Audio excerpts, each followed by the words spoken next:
자, 오늘은 로마서 56강, 로마서 8장 16절로 18절, 우리 지난 시간에 나눠드린 말씀 역본 갖고 계시지요? 요거를 다시 한번 우리 16절에서 18절까지 다시 봉독합니다. 성령이 친히 우리의 영과 더불어 우리가 하나님의 자녀인 것을 증언하시나니 바로 그때에 그 성령이 우리의 영과 함께 우리가 하나님의 자녀임을 증언하십니다. 자녀이면 또한 상속자 곧 하나님의 상속자요 그리스도와 함께한 상속자니 우리가 그와 함께 영광을 받기 위하여 고난도 함께 받아야 할 것이니라. 자녀이면 상속자이기도 합니다. 우리가 그리스도와 함께 영광을 받으려고 그와 함께 고난을 받으면 우리는 하나님이 정하신 상속자요 그리스도와 더불어 공동 상속자입니다. 생각하건대 현재의 고난은 장차 우리에게 나타날 영광과 비교할 수 없도다. 현재 우리가 겪는 고난은 장차 우리에게 나타날 영광에 견주면 아무것도 아니라고 나는 생각합니다. 하나님의 영이 우리의 영을 만지셔서 우리가 정말 누구인지를 확증해 주십니다. 우리는 하나님이 어떤 분이시고 우리가 누구인지를 곧 그분은 우리의 아버지이시며 우리는 그분의 자녀라는 것을 알게 됩니다. 뿐만 아니라 장차 우리에게 주어질 믿을 수 없을 만큼 엄청난 상속에 대해서도 알게 됩니다. 우리는 그리스도께서 경험하시는 것을 그대로 경험합니다. 그러므로 여러분, 지금 우리가 그분과 더불어 힘든 때를 보내고 있다면 분명 우리는 그분과 더불어 좋은 때도 맞게 될 것입니다. 그런 이유로 나는 현재 우리가 겪고 있는 힘든 때와 장차 우리에게 다가올 좋은 때는 서로 비교조차 할 수 없다고 생각합니다. 아멘. 여기 우리 표준세 번역이 16절이 정확하게 되어 있는데요. 바로 그때의 그 성령이 우리는 이 단어에 굉장히 주목할 필요가 있습니다. 그러니까 오늘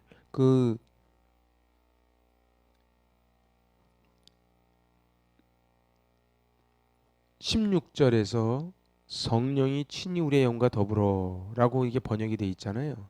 그런데 우리가 하나님의 아들이라는 걸 아는 거는 어떻게 알 수 있는가?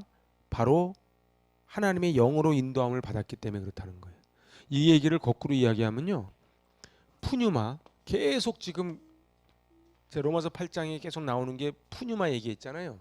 이 푸뉴마가 없이는 내가 하나님의 자녀임을 알 수 없다는 거예요.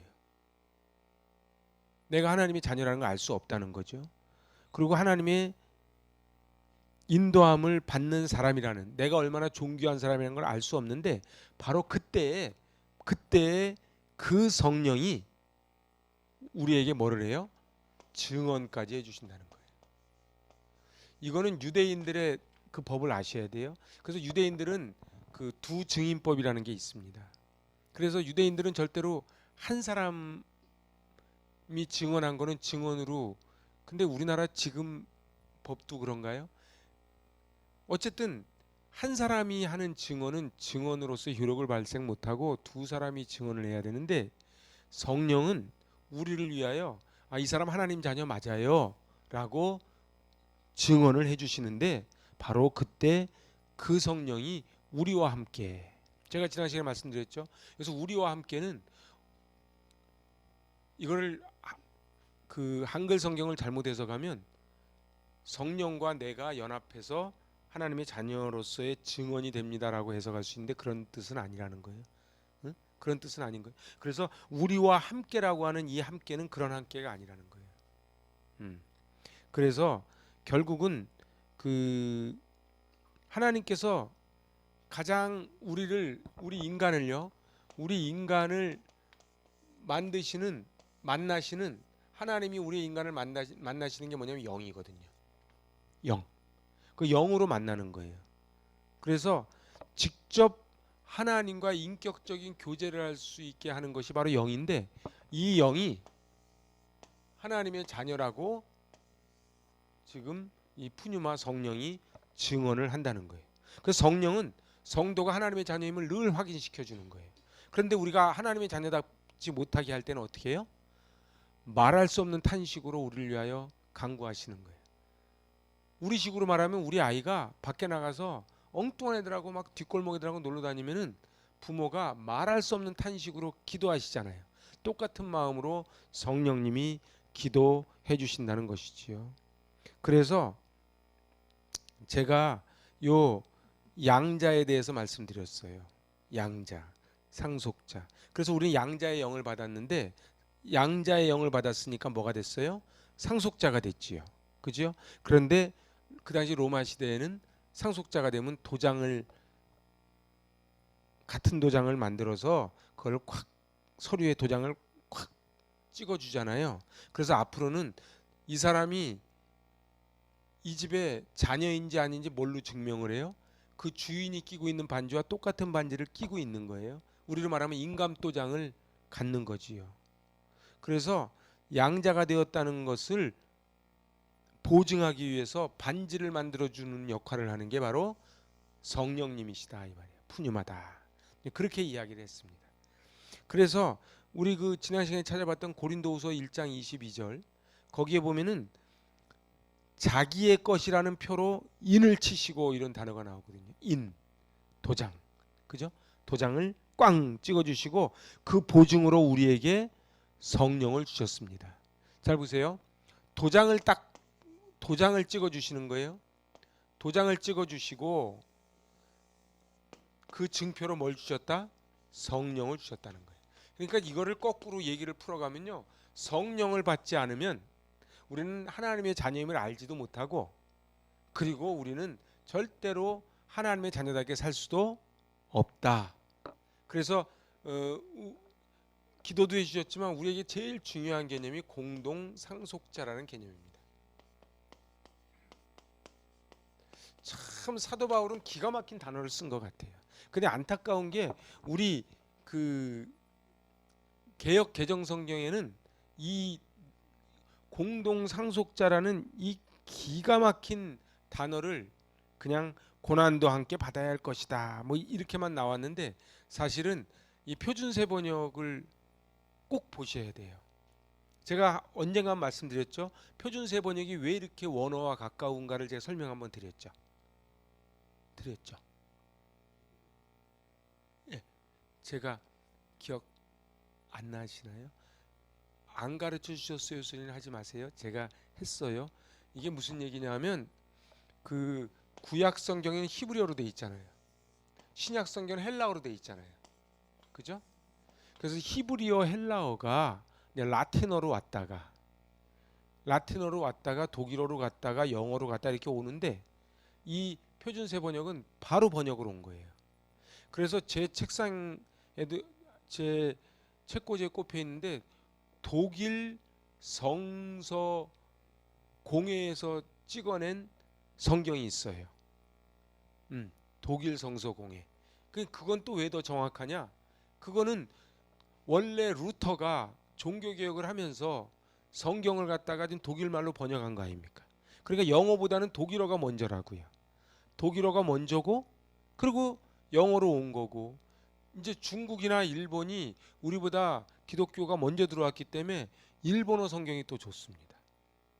근데 우리는 뭐 일본어, 중국어, 독일어 다 어렵잖아요. 그죠? 그래서 우리는 표준세 번역을 보자는 거예요. 표준세 번역을 보자. 그래서 여러분들 이 단계가 짧으면 짧을수록 더 정확한 번역입니다. 여러분들 우리나라에 들어와 있는 웬만한 철학책 이런 건 다 일본어를 번역해서 들어온 거거든요. 그래서 뭐 관념론이니 경험론이니 뭐 순수이성 비판, 실천이성 비판 이런 말이 다 일본 말이에요. 사실은. 그러니까 우리는 독일에서 칸트나 헤겔이 쓴 책을 바로 번역한 게 아니고 일본 사람이 번역한 걸 또 번역해서 들어왔기 때문에 일본 사람이 틀리면 같이 틀리는 거예요. 그런 게 있어요. 어쨌든 우리는 그 성령은 그래서 어떻게 우리를 하나님의 자녀라고 확인시켜 주겠는가 말이에요. 그거는 바로 우리가 복음의 진리를 깨달아 알 때 우리를 하나님의 자녀라고 확인시켜 준다. 그리고 우리가 기도할 때 생각나게 해주시잖아요. 그때 우리가 하나님의 자녀임을 깨닫게 해주신다. 또 성령의 열매를 맺어갈 때 우리 힘으로는 성령의 열매를 맺을 수가 없어요. 한번 보세요. 성령의 9가지 열매 중에 우리가 할 수 있는 게 뭐가 있겠는가? 사랑, 희락, 기쁨, 화평, 자비, 양선, 온유, 충성, 절제. 여기서 우리가 할 수 있는 게 하나도 없잖아요. 근데 그걸 할 수 있다는 건 뭐예요? 내가 믿음이 좋은 게 아니고 성령께서 나와 함께 하시니까 가능한 거예요. 그래서요, 은혜밖에 없어요. 여러분들 있잖아요, 은혜 받잖아요. 그러면 손영원 목사님이 아들을 양자로 삼는 거예요. 근데 은혜가 떨어지잖아요. 남편 아내조차도 용서가 안 됩니다. 그래서 성령의 열매를 맺게 도와주신다. 또 뭐예요? 우리에게 은사를 주시는 거예요. 근데 우리에게 은사가 내가 이런 은사가 있었나? 그럴 때 있잖아요. 그러면은 그때가 바로 하나님의 자녀라는 걸 깨닫는다. 그래서 제일 중요한 건 뭐냐면 이 성령님의 도움 없이는 우리가 하나님의 자녀라는 것을 절대로 알지를 못한다는 거예요. 그러면 다 뭐가 돼요? 다 율법주의자가 되는 거예요. 근데 고민은 뭐냐 하면은 고민은 이런 거예요. 내가 분명히 은혜도 받았어요. 성령도 받았어요. 그런데 어느 순간인가 5년, 10년, 15년 지나면서 율법주의자가 돼버리고 마는 거예요. 여러분들 교회에서 있잖아요. 어렵게 하는 사람들은 새신자가 아니에요. 주로 목사님, 장로님, 권사님 이런 분들이에요. 그게 지금 뭘 얘기하는 거겠어요?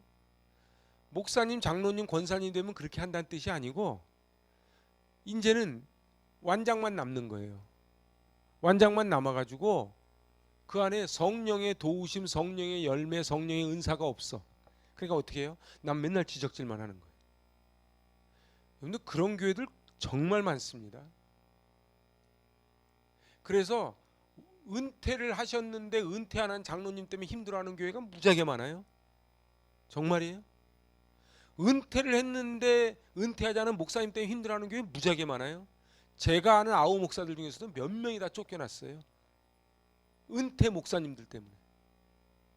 그래서요, 하여튼 우리나라는 대통령부터가 끝을 모를 것 같아요. 이승만 정권이 왜 무너진 줄 아시죠? 3.15 부정선거하면서 끝까지 해먹으려다 죽은 거예요. 박정희 어떻게 죽은 줄 아시죠? 죽을 때까지 해먹으려다 죽은 거예요. 여러분들 사람은요, 근데 그 사람들 욕할 게 하나도 없는 게 우리도 다 그래요. 우리한테 권력이 있으면 놓고 싶겠어요? 네? 그래서 권력이 없고 힘이 없는 게 어떻게 보면 더 은혜예요. 그러면 놀 게 별로 없으니까 아쉬울 게 없잖아. 근데 가진 게 많은 사람은 놓지를 못해. 나는 진시황이 어떻게 억울해서 죽었나 모르겠어. 자, 그래서 성령님은요, 우리에게 이 세상을 이길 수 있는 힘을 공급해 주는데 제일 중요한 단어가 17절에 공동 상속자라는 단어라 그랬어요. 그럼 보세요. 공동 상속자가 됐다는 거는 여러분들 어떤 분이요 식당을 해요. 근데 종업원이 있고 그 집 아들이 있어요. 그러면요 종업원은 시간의 수당을 받아요. 그죠? 그리고 퇴근 시간 되면 딱 앞치마 빼고 가죠. 근데 아들은 어떻게 해요? 딸은 어떻게 해요? 투덜투덜 되는 거예요. 자기는 수당도 못 받고 계속 하는 거예요. 나중에 식당 물려줄 때 종업원한테 물려줘요? 아니요. 여기한테 물려주지. 예수를 믿는다는 거는요. 그리스도의 영광에만 동참하는 게 예수 믿는 게 아니고 그리스도의 고난에 함께 참여하는 게 예수 믿는 겁니다. 그래서 얘기하는 게 그 18절 그 얘기를 하는 거예요. 응? 18절에서 뭐라 그래요? 현재의 고난은 장차 우리에게 나타날 영광과 비교할 수 없도다. 옛날 성경에는요 좋기라는 단어를 넣었어요. 그죠? 그래서 우리 입에는 그 좋기라는 말이 입에 붙어요. 이거 세 번역으로 읽어봐요. 현재 우리가 겪는 고난은 장차 우리에게 나타날 영광과 견주면 아무것도 아니라고 나는 생각합니다. 여러분들 보세요. 우리가 정말로 100% 확신만 있으면요, 내가 10년만 하나님 아버지 밑에서 고생 좀 하면 10년 후에 하나님이 한몫 크게 떼서 주시겠대. 책임지고. 그럼 어때? 10년 고생할 만하죠. 할 만하죠. 우리가 왜 근데 힘들어하냐면 10년 후에 보상받는다는 보장이 없으니까 힘들어하는 거예요. 사람이 제일 힘든 게 뭐예요? 고생 시컷 했는데 아무 보상이 없는 거예요. 제가 그랬잖아요. 정타로 맞추는 것보다 헛스윙이 더 힘들다고요.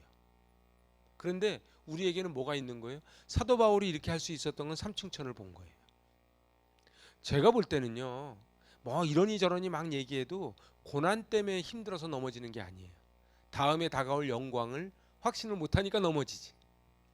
그러지 않아요? 근데 이제 이 로마서를 통해서 사도 바울이 그렇게 했듯 나는 그렇게 생각합니다 이렇게 번역을 했거든요. 사도 바울이, 그러니까 사도 바울이 그냥 이거 공론화시켜서 좋게 비교할 수 없도다 이렇게 한 게 아니에요. 뭐라 그래요? 사도 바울이 정확하게 이렇게 번역을 했잖아요. 나는 그렇게 생각한다는 거예요. 그러면요, 여러분은 어떠시냐는 거예요. 응? 정말로 아무것도 아니라고 나는 생각합니다 이렇게 했는데 정말로 아무것도 아니라고 생각하시냐 이 말이에요. 근데 이게 그렇게 생각이 되려면은 이 푸뉴마를 받지 않으면, 그래서 종교는 아편이라 그러잖아요. 그러니까 옛날에 그 배너 영화 같은 데 보면 그 지하 거기에서 그 죽을 각오를 하면서도 찬송을 부르고 죽잖아요. 왜 그래요? 장차 내가 죽은 다음에 받을 영광과 견주어 보니까 지금 당하는 고난은 아무것도 아닙니다라는 그 고백을 하는 거예요. 이거는 거기에 대한 영광에 대한 100% 확신이 있을 때 가능한 겁니다. 그래서 이제 우리가 이 신앙생활이라는 게 뭐예요? 지금 저 천국의 영광을 보는 거예요. 여러분 그래서 입신이라는 거 아시죠? 저 어렸을 때 신앙생활 할 때는 그 입신 받는, 저는 입신 못 해봤어요. 근데 입신 받는 친구들이 꽤 있었어요. 입신이 뭔지 아시죠? 처음 들어, 아니 그냥 무조건 가만히 계시면 제가 막 구별이 안 되는 거야. 아는데 가만히 있는 건지 아니면 몰라서 가만히 있는 건지 그냥 한번 얘기해 보라는 건지. 그 제가 지난 시간에는 한 절 한 절을 이렇게 헬라어를 쪼개면서 얘기했다면 오늘은 총체적으로 한번 얘기하는 거예요. 입신이라는 얘기 들어보셨나요? 아니 그러니까 그 입신하는 걸 보신 적이 있냐? 저도 저도 보기만 했지 제가 입신해 본 적은 없어요. 근데 그 친구한테 얘기를 쭉 들어보니까 그 입신의 세계가 뭔지, 아마 제가 이 성경을 읽으면서 사도 바울이 삼층천 들어갔다는 게 그 입신 같아. 그 입신이야. 그래서 저 천국 문을 열고 들어가는 거예요. 천국, 제가 지금 그게 세월이 한 45년 흘렀는데도 지금도 그, 제가 그래서 고등학교 때 여학생 중에 유일하게 이름 기억하는 애가 영림이라니까. 난 딴 애들은 기억을 못해요. 성도 잘 몰라. 하여튼 영림이었어. 근데 그 영림이가 입신하고 난 다음에 그 얼굴을 제가 잊지를 못해. 여러분들 있잖아요. 정말 신앙생활은요, 제가 볼 때는 삼층천 한번 갔다 오면 끝납니다. 그런데 더 무서운 게 뭔지 아세요? 삼층천 갔다 온 사람도 변심을 한다는 거예요. 영님이 나중에 교회 떠났어요. 그래. 그러니까 중요한 거는, 그러면서 제가 깨닫는 게 그거예요. 입신을 해도요. 그러니까 인간이요, 하나님이 얼마나 머리 아프시겠어요. 우리는 입신까지는 아니더라도 은혜 많이 받았잖아요. 그죠? 예수님 생각만 하면 눈물 날 때가 있었죠. 근데 가끔 가다가 막 교회 확 하고 싶을 때 있잖아요. 한 번도 없어요. 그러면 다행이고. 그게 있는 거예요. 원래 인간이라는 게 그래. 인간이 생긴 게 원래 그래요. 결혼식 할 때 딴따단하고 들어갈 때 마음이면은 안 행복할 사람이 어디 있어요? 누가 결혼식 할 때 내가 10년만 있어봐라 왼수되지, 그런 사람이 어디 있어요? 근데 인간이라는 게 원래 그래요. 그래서 우리는 어떻게 해야 돼요? 사도 바울처럼 자기 몸을 쳐서 복종시켜야 돼요.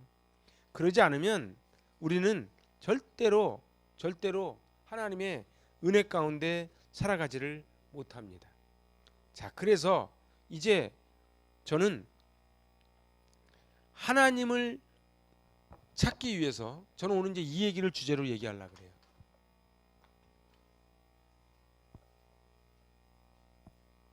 그것도 한번 기도해 보세요.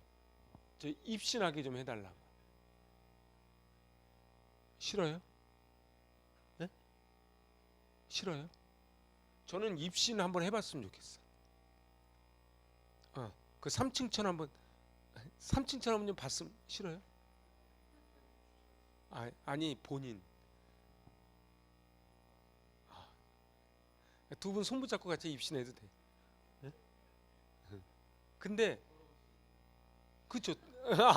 야, 아직까지는 이 땅에 소망이 있어. 그치? 입신해서 영원히 가버리면 안 되니까.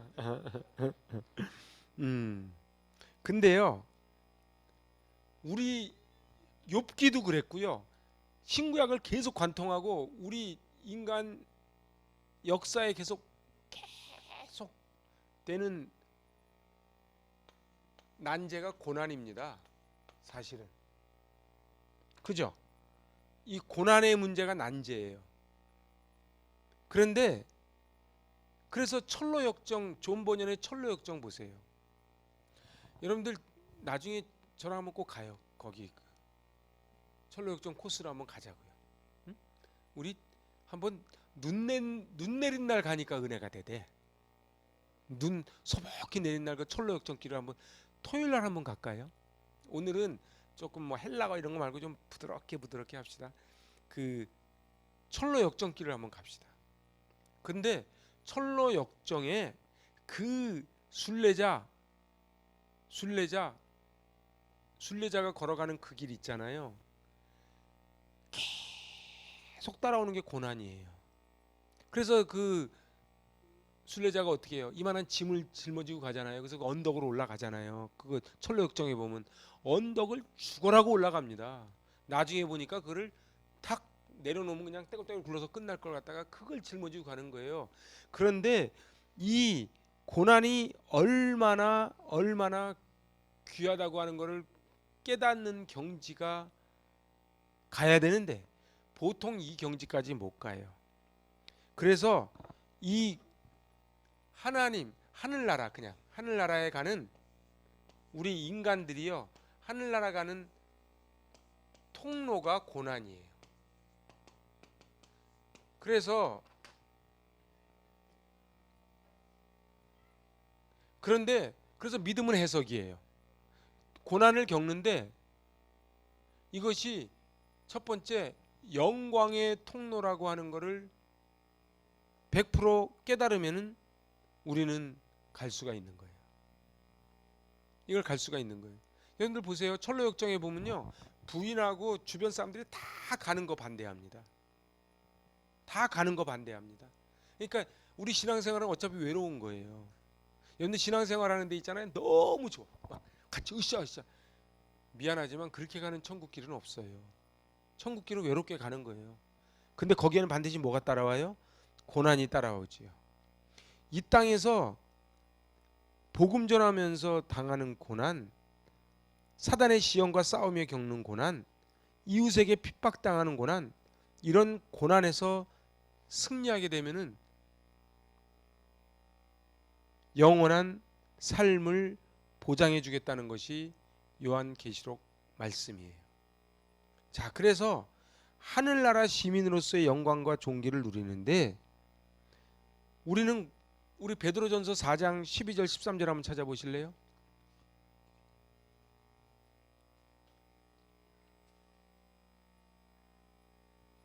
베드로전서 4장, 우리 잘 아는 말씀이에요. 4장 12절 13절 같이 읽어요. 사랑하는 자들아, 너희를 연단하려고 오는 불시험을 이상한 일 당하는 것 같이 이상히 여기지 말고 오히려 너희가 그리스도의 고난에 참여하는 것으로 즐거워하라. 이는 그의 영광을 나타내실 때에 너희로 즐거워하고 기뻐하게 하려 함이라. 이는이 뭐예요? 왜 고난을 주냐 하면, 왜 즐거워해야 하냐 하면 너희로 즐거워하고 기뻐하게 하려고. 우리 애들은 그러는 거예요. 왜 엄마 자꾸 나한테 공부하라 그러는 거야? 막 그러잖아요. 그거는 왜 그러냐 하면 너 나중에 잘 되라고. 똑같은 얘기 하는 거예요. 내가 왜 고난을 주냐 하면, 근데 고난 가운데 왜 즐거워해야 되냐 하면, 너희는 이거를 다 이겨내기만 하면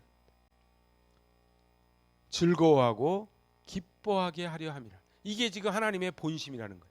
그래서 인생으로 하여금 근심하게 하시면 하나님의 본심이 아니고 뭐가 본심이에요? 기뻐하고 즐거워하게 하는 게 하나님의 본심이라는 거예요. 그래서 불시험을 당했을 때에 이상한 일, 도대체 왜 나는 이렇게 고난을 당하냐고, 그렇게 이상하다, 나는 도대체 고난 당할 이유가 없다고 생각하지 마라, 그렇게 얘기하는 거예요. 그래서 어떻게 오히려 고난 당하는 거를 즐거워해라는 거예요. 그 찾으신 길에 5장 10절 보실래요? 한 장만 넘기면. 5장 10절. 모든 은혜의 하나님 곧 그리스도 안에서 너희를 부르사 자기의 영원한 영광에 들어가게 하시니가 잠깐 고난을 당한 너희를 친히 온전하게 하시며 굳건하게 하시며 강하게 하시며 털을 굳건하게 하시리라. 아멘. 다시 한번 읽어보실래요? 모든 은혜의 하나님 곧 그리스도 안에서 너희를 부르사 자기의 영원한 영광에 들어가게 하시니가 잠깐 고난을 당한 너희를 친히 온전하게 하시며 굳건하게 하시며 강하게 하시며 털을 견고하게 하시리라. 이걸 거꾸로 얘기하면요, 우리가 온전하게 되고 굳건하게 되고 강하게 되고 털을 견고하게 하려면, 견고해지려면 고난을 당해야 된다. 근데 고난은 당하는 거, 고난은 싫은데 나는 굳건하고 그리고 하나님 나라를 위협으로 받고 온전히 세워지고 강하게 되는 그런 방법은 없다는 거예요. 그걸 한마디로 그냥 줄이면은 노 크로스, 노 크라운이 되는 거예요. 근데 현대로 가면 갈수록 크로스가 싫어. 그래서 교회에서도 자꾸 종말론 얘기하고 이런 거 별로 안 좋아해. 아모스 설교 이런 거 별로 안 좋아해. 계시록 별로 안 좋아해. 그냥 뭘 좋아해요? 네 영혼이 잘된 같이 네가 범사에 잘되고 강건하기를 내가 강구하노라.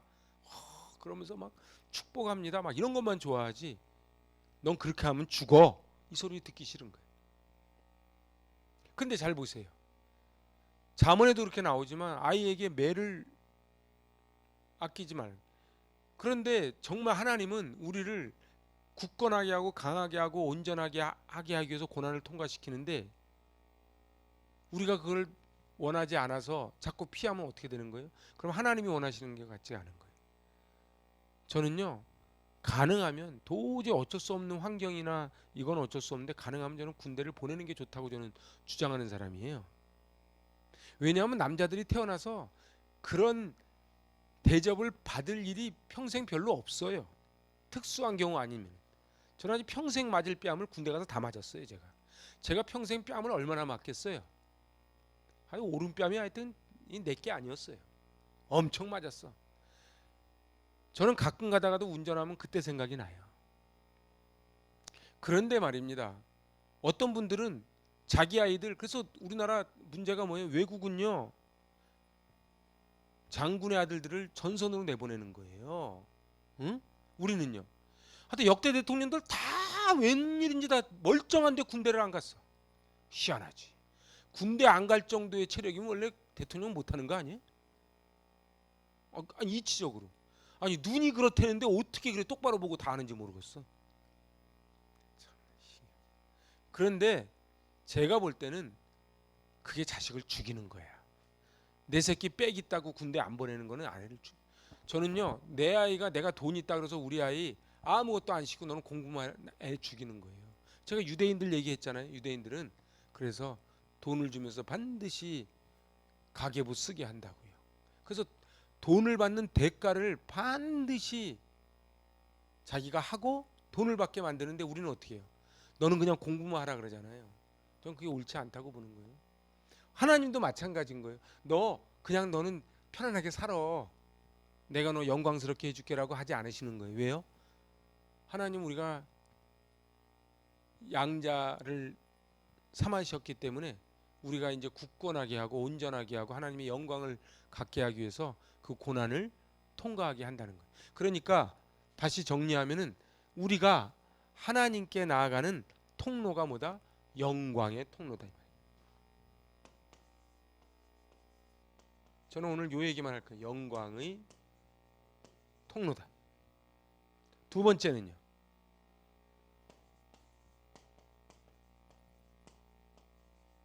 믿음의 정상에 이르게 하는 통로예요.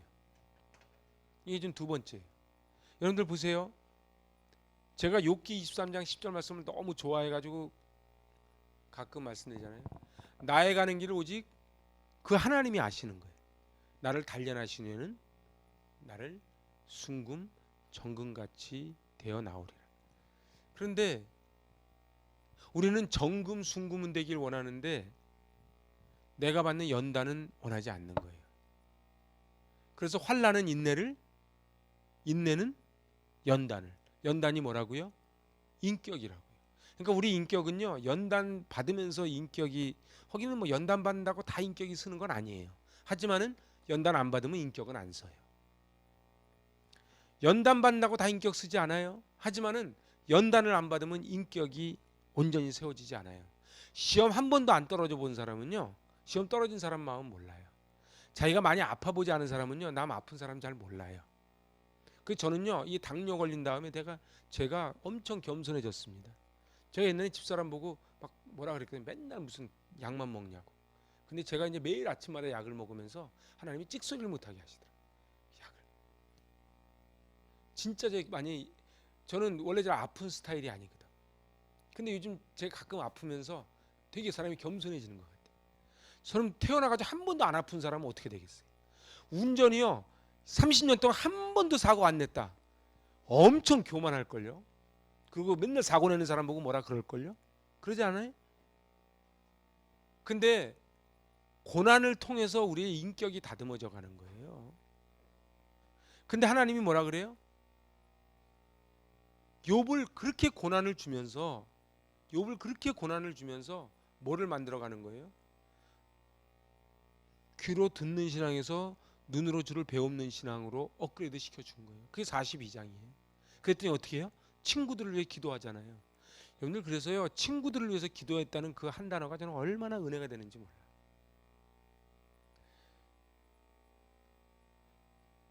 저는 여러분 한 분 한 분한테는 다 안 물어봐서 모르겠는데 여러분 마음속에요, 응어리진 사람이 있으면 안 돼요. 있잖아요? 그럼 제일 손해가 누군지 아세요? 본인이에요.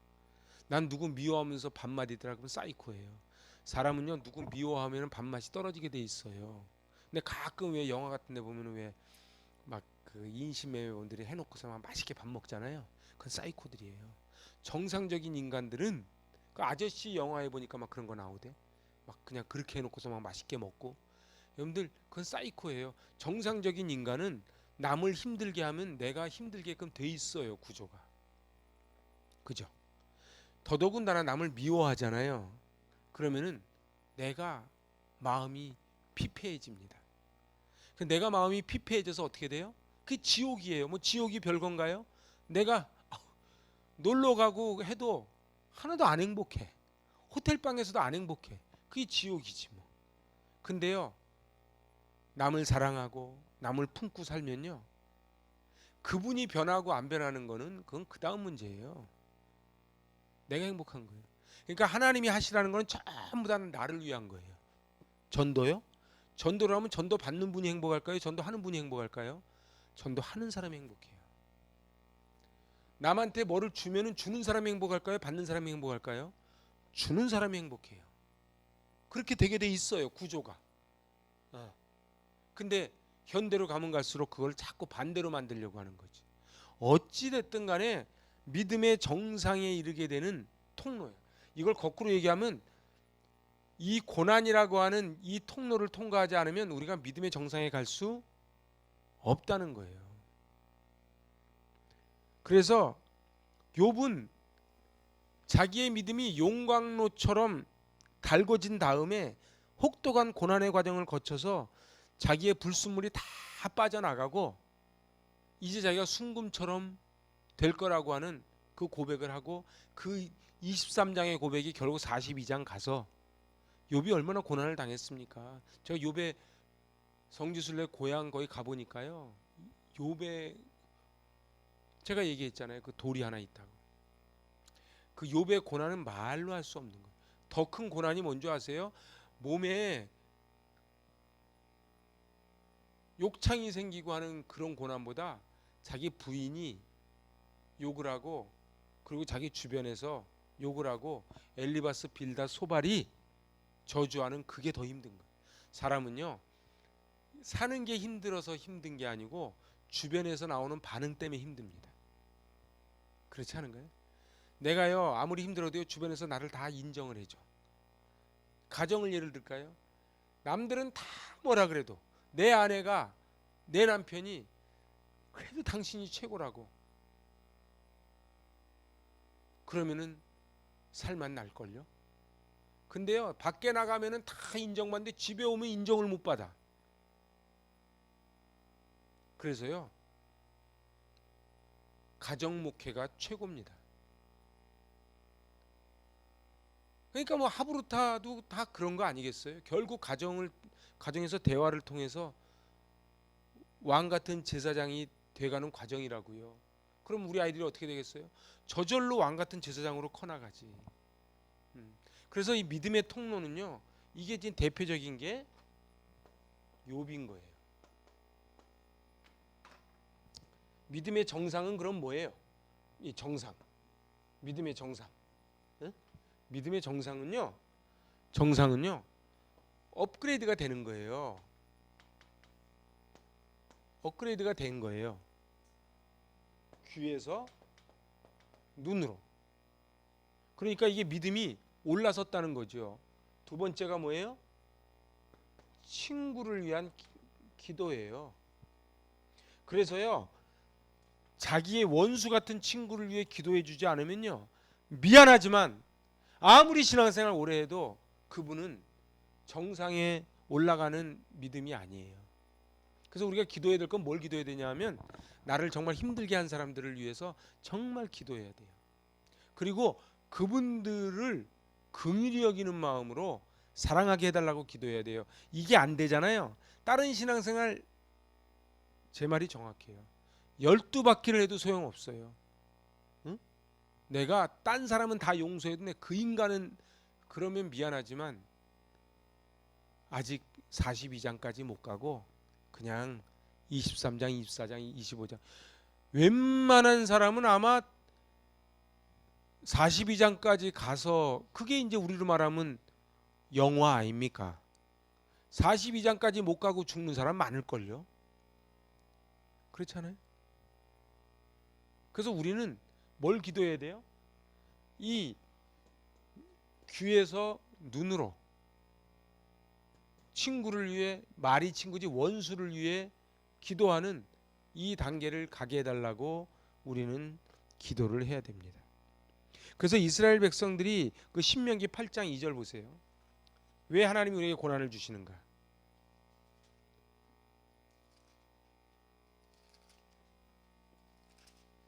신명기 8장 2절. 내 하나님 여호와께서 이 40년 동안에 내게 광야길을 걷게 하신 것을 기억하라. 이는 너를 낮추시며 너를 시험하사 내 마음이 어떠한지 그 명령을 지키는지 지키지 않는지 알려 하심이라. 그러면서 예수님이 인용했던 3절 말씀을 하시는 거예요. 너를 낮추시며 너를 줄이게 하시며 또 너도 알지 못하며 내 조상들도 알지 못하던 만나를 내게 먹이신 것은 사람이 떡으로만 사는 것이 아니요 여호와의 입에서 나오는 모든 말씀으로 사는 줄을 내가 알게 하려 하심이니라. 그러니까 계속 광야 생활하면서 의복이 헤어지지 않고 발이 부르트지 않고 하나님이 만나로 먹여주신 것을 매일 40년 경험하면서 뭘 아침마다 이걸 먹으면서 무슨 경험을 하는 거예요? 일용할 양식을 주옵시고.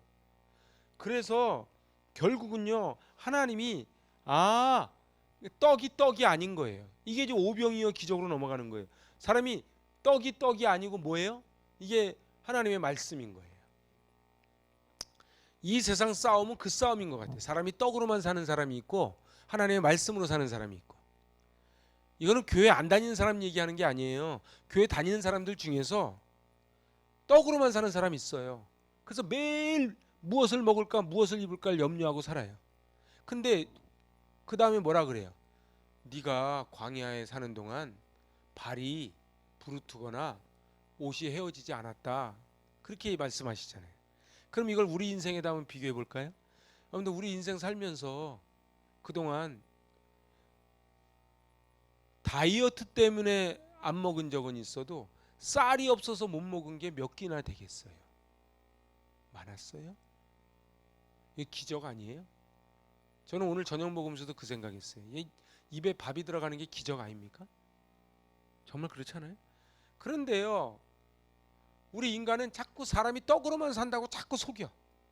사람이 떡으로만 산다고 속으면은 그 다음에 나오는 게 뭔지 아세요? 욕심이 나오고 근심이 나옵니다. 그래서 자꾸 아파트 평수 늘리려고 그러고, 자꾸 자동차 CC 늘리려고 그러고, 자꾸 연봉 더 받으려고 쫓아다니고, 그게 나쁘다는 게 아니고 자꾸 거기에 포커스를 맞춰서 살게 된다 이런 얘기예요.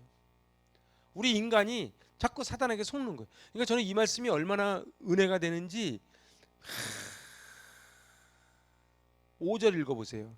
너는 마음이 그 아들을 징계한 같이 내 하나님 여호와께서 너를 징계하시는 줄을 마음에 생각하고 내 하나님 여호와의 명령을 지켜 그의 길을 따라가며 그를 경외할지니라. 그러니까 우리가 하나님 앞에 하나님이 우리를 잘 되라고 때리는 거야. 잘 되라고 때리니까 너는 하나님 앞에 그 길을 따라가면서 하나님을 경외해라 이 말이에요. 여러분들 어떠세요? 정말 우리 살아보니까 40년 동안 의복이 헤어지지 않고 발이 부르트지 않았대. 신명기는 지금 다 끝난 다음 얘기잖아요. 어? 그러니까 지금 신명기는 지금 다 끝난 다음에 지금 모압 형제에서 하는 얘기잖아요. 그러니까 모세가 얘기하는 거예요. 너희들 지금 40년 동안에 말 안 들어서 고라다손처럼 땅이 갈라져 죽은 사람들은 있어도 굶어 죽은 사람은 없다는 거예요. 요즘 현대도 그렇지 않습니까? 아무리 지금 살기 힘들다 해도 굶어 죽는 사람은 없잖아요. 그런데 우리가 겪는 이 고난이 우리를 낮추시고 줄이게 하시고, 그리고 우리가 하나님이 우리가 그 명령을 지키는지 안 지키는지를 알려고 광야길을 걷게 하신다는 거예요. 이 광야길이라는 것을 다르게 얘기하면 고난이에요. 그러니까 우리가 인생길이요, 저기 천성까지 가는데 광야길을 길 아닙니까? 광야길을 걷게 하면서 꼭대기까지 올라갔을 때 통과하는 거예요. 근데 60만이 나와가지고 어떻게 됐어요? 다 낙오됐어요. 그 신앙생활이 만만하지 않아요. 여러분, 신앙생활이 쉽다는 거는 그거는 사기예요. 응? 신앙생활은요 만만하지 않아요. 여러분들 신앙생활 하다가 여기서 같이 신앙생활 하다가 떨어져 나가는 사람이 그게 이상한 게 아니에요. 그게 당연히 그게 다 떨어져 나가는 거예요. 그래서요, 신앙은 외로움의 싸움이에요. 부부가 왜 좋은 줄 아세요? 부부는요, 한 사람이 떨어져 나가려고 하면 한 사람이 손 잡아주고 이렇게 가는 거예요. 그런데요, 이것도요, 우리끼리 너무 좋아. 그래서 하나님 없이 살 것 같아. 그러면 하나님이 안 쓰세요. 우리끼리 좋은 것도, 목장도 그래요. 우리끼리 좋은 거 말고 하나님과의 관계가 된 상태에서 좋아야 좋은 거예요. 부부도 그래요. 하나님과의 관계가 된 상태에서 좋은 게 좋은 거지. 너무 우리끼리 좋아가지고 산으로 들러 맨날 놀러 다니고 그러면은 그게 무슨 좋은 거예요. 지옥 가는 길이지. 자, 이제 마지막 세 번째예요. 그거는요,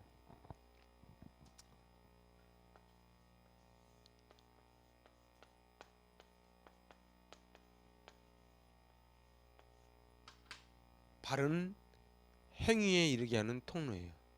그래서 시편 119편 67절에서 뭐라 그래요?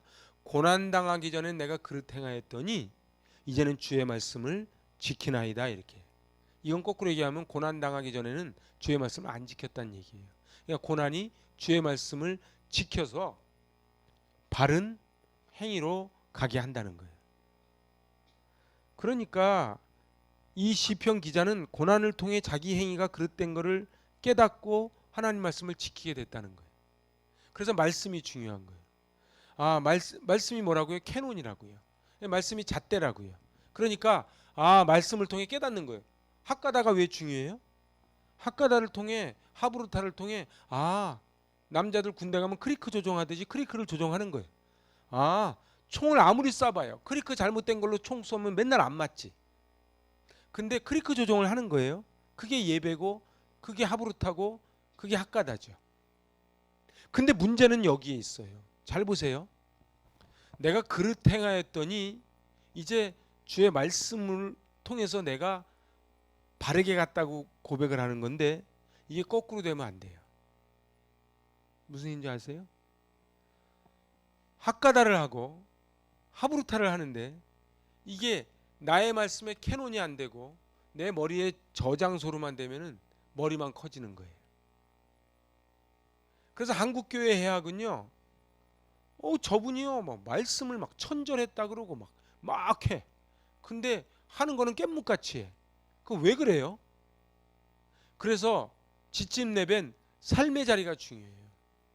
여러분들 그래서요, 잘 보세요. 이게 너무너무 중요한 건데요. 말씀이 있고요. 말씀이 우리를 인도해 나가서 우리의 삶의 자리로 열매를 맺어야, 그래서 이게 교훈과 책망과 바르게 함과 의로 교육하는 거예요. 관저갈 구슬을 찔러 쪼개는 거예요. 근데 말씀이 지식이 돼 버리잖아요. 그러면 우리는 죽는 거예요. 그럼 저 사람이 지식으로 받는지 정말 삶에 저기 하나님의 영광까지 이르는 통로로 가는지 뭘 보면 알아요? 삶의 모습 보면 알아요. 삶의 모습 보면 알아요. 그러니까 말씀을 아무리 많이 외워도 그냥 주문이 되는 거예요. 주문. 달달달달달 외우는 거예요. 근데 그 말씀이 나를 관절과 옷을 찔러 쪼개는 아픔이 있어야 돼요. 그래서 어떻게 해요? 말씀을 암송하다가 제 가슴을 쳐야 돼요. 그래서 고난은 이제 결론이 이거예요. 고난은 불행한 게 아니고 영광의 정상, 믿음의 정상, 바른 행위의 정상까지 가게 하는 바로 도구가, 그 도구가 고난이라는 거예요. 잘 보세요. 제가 이제 오늘 말씀을 마치면서 고난당했다고 다 하나님의 영광에 이르는 데까지 가지는 않아요. 하지만요, 고난을 통과하지 않으면 하나님의 영광까지 가지 못해요. 그러니까 고난은 꼭 필요한 조건이지만 이거를 어디까지 가야 돼요? 이 고난을 가지고 삶의 자리까지 가야 돼요. 삶의 자리까지 못 가면 고난은, 그러니까 억울한 거지. 고생만 진짜 하다가 그냥 끝나는 거예요. 그냥. 그러니까 인생을 보세요.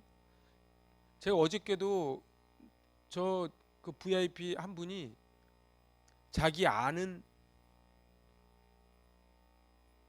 언니의 적이라는데 애가 7개월 됐대. 근데 이게 특수병에 걸려가지고 장에서 항문을 연결하는 수술을 한대. 서울대병원에서. 기도를 좀 해달래요. 애기 사진을 보니까 너무 이쁜 거야. 너무 이쁜데 여기서 7개월짜리 요만한 애를 연결하는 수술을 받는데요. 그래서 제가 어제 12시부터 수술을 해가지고 제가 막 기도를 했어요. 우리는요, 근데 그 엄마는 교회를 안 다닌대. 그 애기 엄마는. 근데 제가 기도를 해주고 막 그러니까 그 애기 엄마가 기도해줘서 감사하다 그러면서 연락이 왔더라고요. 그래서 제가 막 기도하는 건 그래 이 아이 어떻게든지 하나님 회복시켜 주시고 낫게 해주는데 이 아이를 통해서 엄마가 꼭 예수님 영접했으면 좋겠다. 그러니까 고난을 당한다고 다 하나님의 자녀가 되는 게 아니에요. 오히려 하나님은 원망하고 저주하고 그럴 수 있단 말이에요. 그래서 오늘 제가 이제 이 그 로마서 56강은 지난 시간에 했던 15절 18절을 하면서 제가 이 고난이라고 하는 키워드를 가지고 같이 한번 본 거예요. 여러분들 우리 인생을 살면서 고난에, 그래서 불교에서는 고통의 바다라 그러잖아요. 인생이 고통의 바다다. 그죠? 고해. 우리 인생이 고난이 어떻게 끊어집니까? 애들은요, 어른만 되면 좋을 것 같죠? 뭐 일부러 막서 꿈을 깰 건 없지만 어른하면 대보라 그래요. 그러면요, 막 신혼부부들은 그러죠. 아, 저기 막 아기를 다 키워놓은 사람 좋겠다고. 아니, 아기 다 키워놓은 사람한테 가서 물어보세요. 응? 그저 시집장가 안 보낼 때가 더 좋을 때지. 그죠? 어? 이게요. 그럼 또 시집장가 보낸 사람은 또 누굴 부러워해? 와, 한 70, 80 된 사람 부러. 80 노인한테 가서 물어보세요. 고민거리가 없겠는가? 그러니까 이게 무슨 얘기냐면 갓난에 태어날 때부터 저 죽음에 이르기까지 우리는 저 이 고난이라는 저 문제 앞에 자유로울 사람이 없어요. 아, 그럼 삼성의 이재용 부회장은 고민 없을까요? 전 그렇게 생각하지 않아요. 서로 종류가 좀 달라서 그렇지 거긴 거기 나름대로 또 고생한다고요. 제가 사회생활 해보니까요. 일반 대리 이럴 때는요. 저 뒷자리 앉아서 회전의자 돌리는 사람들은 진짜로 고민도 안 하고 월급만 많이 받는 줄 알았어. 제가요 저 뒷자리 한번 가보니까 이 앞자리는 고민도 아니야. 저 몸으로 때우는 거예요. 자기 말 한마디가 회사에 몇 천만 원을 왔다 갔다 하니까 이 고민이 있는 거예요. 그러지 않겠어요? 그런데 말입니다. 이 고난의 문제를 어떻게 해석할 거냐는 거예요. 근데 저 신명기 말씀은 저는 기가 막히다고 봐요. 그래서 하나님이 우리를 단련시키는 거예요. 왜 하나님이 한꺼번에 안 주시고 만나를 하루에 한 번씩 주셨을까요? 하나님의 입에서 나오는 말씀으로 네가 사는 거를 가르쳐 주시려고 그러는 거예요. 그러면 통장에 잔고가 많은 게 복이에요? 없는 게 복이에요? 없는 게 복이라고 사실은요. 그래서요. 진짜 목사님들이 하는 소리가 있어요. 교회 통장에 잔고가 없는 교회가 맞는 교회래.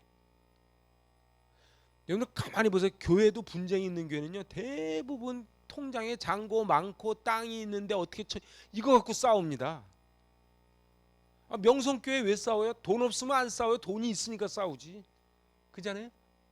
우리 교회는 굉장히 복음적으로 사는 교회 이게. 보세요. 우리도 마찬가지예요. 통장에 잔고가 없는 게 만나를 매일 먹으면서 감사가 있는 거예요. 근데요. 돈이 너무 많아서 자기 돈이 얼마인지도 몰라. 그런 사람은 먹을 때마다 감사가 있겠어요? 그 오늘 신명기에서 그 말씀하시는 거라고. 그래서 내가 너를 굳건하게 하고 온전하게 하려고 너를 고난 가운데 왔다. 그런데도 59만 9,998명은 죽은 거예요. 야, 그러니까 광야에서요. 하나님이 그렇게 친히 인도하시고 구름기둥 불기둥으로 인도하시고 그러는데도 거기서 불평하다 죽었다는 얘기는 우리도 이 인생 살면서 정신 똑바로 차리지 않으면 그 푸뉴마 성령의 은혜가 아니면 우리도 쓰러질 수밖에 없는 거예요. 그래서 오늘 얘기하는 건 딱 키워드 두 개예요. 하나는 고난이에요. 고난. 영광의 통로, 믿음의 정상, 바른 행위의 정상. 여기까지 이르게 하는 이 길이 통로가 고난이라는 거예요. 그리고 이렇게 된 자가 그래서 여기 대표적인 게 욥이라 그랬잖아요. 이렇게 된 자의 대표적인 게 바로 업그레이드가 되는 거예요.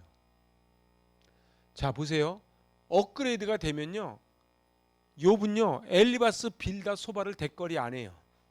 성경 한번 42장을 샅샅이 뒤져보세요. 거기에 어떻게 엘리바스 빌다 소바라고 야 네가 이러고 네가 어떻게 그럴 수 네가 친구야 뭐 이러고 어쩌고 그런 말 없어요. 근데 하나님이 알아서 판결 다 해주세요. 하나님이 그리고 욥은 뭐를 했다? 친구를 위해 기도할 때 하나님이 욥의 공경을 돌이키사 갑절의 복을 주셨더라. 이게 끝 아니에요. 그러니까 우리 인생이요. 사실은 이 합격 도장 받을 때까지 가는 거예요. 근데 하나님은 안 속거든. 하나님, 제가 기도했잖아요. 근데 진심으로 기도했는지 하나님 다 보고 계신다고요. 그래서 오늘 이 공부를 마치면서 이거는 한 번 결심했다고 되는 거 아니에요. 계속 해야 되는데 우리는 죽을 때까지 뭘 위해서 기도해야 돼요? 이 긍휼의 마음을 위해서 기도해야 돼요. 근데 이게 긍휼의 마음이 약효가 오래 못 가요. 여기서는 막 결심해도 또 나가면 안 되고 전화 한 통 받으면 안 된단 말이에요. 그래서 어떻게 해야 돼요? 끊임없이 하나님 앞에 기도해야 돼요. 하나님 앞에 기도하고 하나님 저에게는 사랑이 없습니다. 저에겐 긍휼이 없습니다. 자꾸 남을 정죄하려고 합니다. 판단하려고 합니다. 하나님이 해달라고. 이거는 여러분에게 하는 얘기가 아니고 저에 대한 결단이고 저에 대한 고백인 거예요. 그래서 하나님은 우리가 무슨 큰 일 하는 걸 원하지 않으세요. 응? 하나님이 저에게 교회를 맡기고 육부 예배 드려가면서 막 하고 그걸 원하시는 게 아니에요. 하나님이 원하시는 거는 목사가 먼저 욥기 42장까지 갈 거냐 이 말이에요. 목사가. 그리고 목사가 42장을 못 가는데 성도가 어떻게 42장을 가겠어요? 그잖아요. 그리고 여러분들이 과연 42장을 가겠느냐는 거예요. 기도합니다. 하나님 아버지, 저희들은 밀려오는 고난 가운데 왜 나만 겪는 고난이냐고 하나님께 울부짖지만 우리를 낮추시고 우리를 줄이게 하시고 우리를 광야길을 걷게 하신 하나님의 본심이 무엇인지를 조금씩 배웠습니다. 하나님,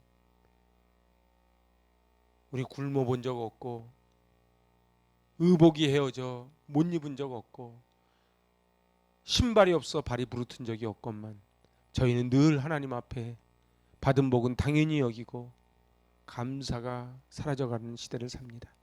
하나님, 저희들 단련 받은 후에 정금이 되기를 원합니다. 욥기 42장을 써내려가기를 원합니다. 이 로마서 이제 8장 말씀을 통해 지금 당하는 고난이 장차 다가올 영광과 비교할 수 없음을 이제 깨달았으니 공동 상속자답게 살아가게 하여 주시옵소서. 예수님의 이름으로 감사하며 기도하옵나이다. 아멘.